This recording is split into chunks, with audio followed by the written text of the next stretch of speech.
Today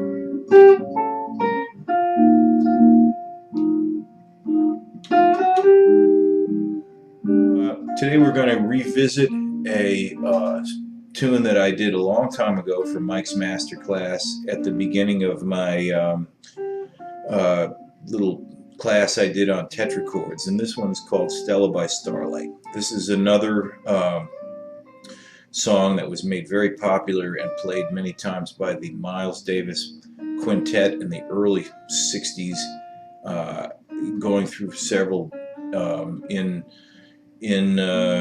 vocations of the band, and very interesting song to play, fascinating for jazz musicians. And so I'm going to take you through it step by step, doing a chord melody with several variations, and also giving you some soloing ideas. But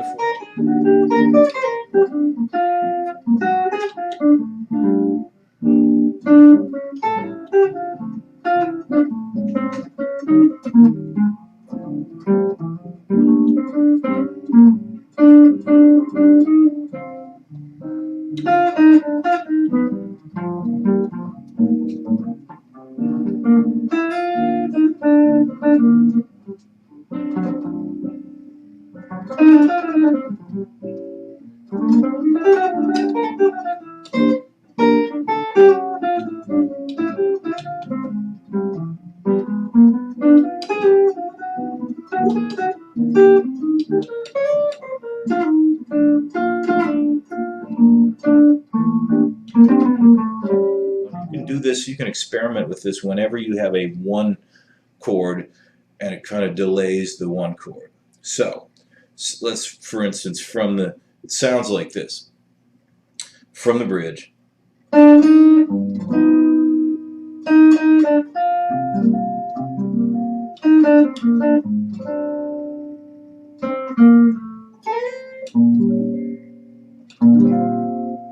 Right?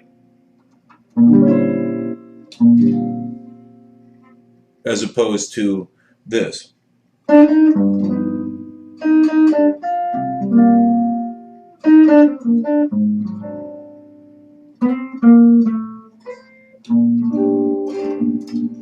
Just going right to the tonic major seventh chord. And another little note there, I am transposing the melody down an octave at the bridge, which I don't have to do. I could play it up here, but it starts to sound kind of high and thin to me, so I like to transpose it down at the bridge. So so I got that.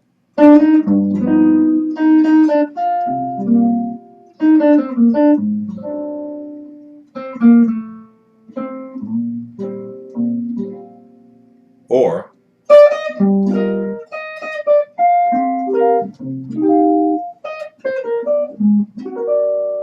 this is a weird chord. See, this is a scrunchy little chord here, hard to play. It's this chord is an A flat 9 with a sharp 11, and you get that from playing like a regular A flat 9 chord like this, and then changing the third of the chord up an octave, so you got this, and then replacing that third of the chord with a sharp 11. Sharp 11 can always replace a third in a chord. You can try that with anything.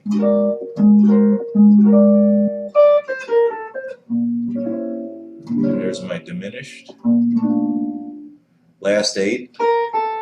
With the open A, E, open A.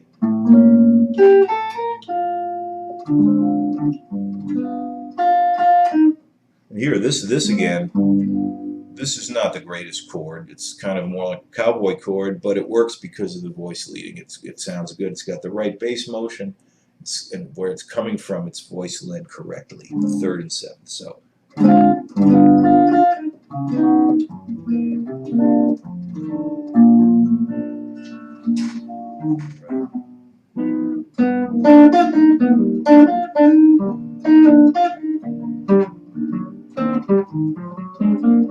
E flat minor, triads,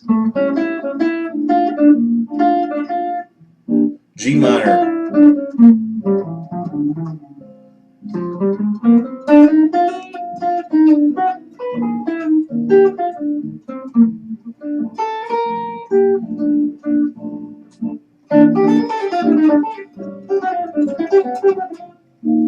But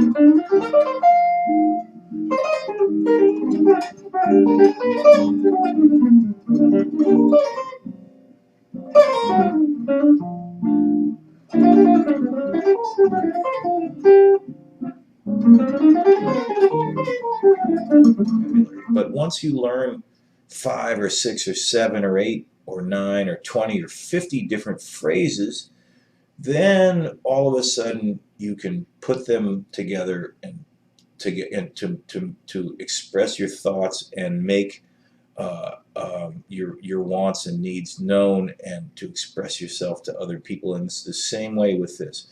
When we start, if we're playing, say, on an E half diminished to A7 chord, maybe I only know one thing to play on that. So if I'm playing that chord, that's my only choice. I've got to play that over and over again. Now, if I know two things to play on it, I know, well, then I'm a little more free. Now, all of a sudden, I know that the E minor 7 flat 5 is the same as the G minor. So I think, heck, I have a lot of things I can play on a G minor, so I can play all those on the E minor 7 flat 5 also. Then all of a sudden, we start getting more free in our expression, and we start getting so that we have a lot of ideas and things can really flow.